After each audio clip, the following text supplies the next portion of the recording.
Dyslexic Genius here. I'm back on the Amberola V, and last video I was talking about getting the spindle, the lead screw out, and we did all this work to get the governor out. I'm not a big fan of pliers, but sometimes we have to resort to pliers. And I mean, I hate doing this, but in my other videos I've done, I've talked about we have to polish everything out. So if we mar the parts of the bearing that we have to get out, we can clean that up and it'll still work on you. So what I do is I get my big kahunas out here, and I come in and grab it, and I just a little wiggle. And sometimes, there it came out. Now that we got that bearing out,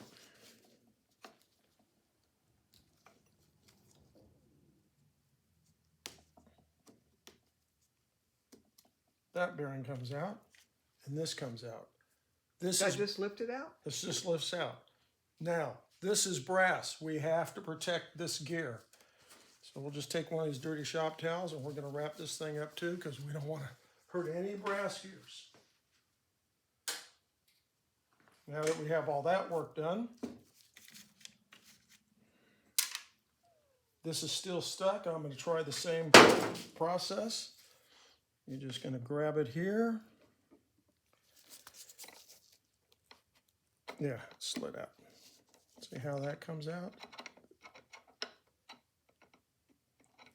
That box comes out. So on these bearings, you see we have this thing that sticks out here called a pinion. This little piece here, and that just fits into the governor. And now we did all this work to get this part out. Next, we'll start on the bottom end, which is all the motor stuff. And these are interesting motors too, because when you look at it, you go, okay, we have a spring barrel here, but why do we have this gap?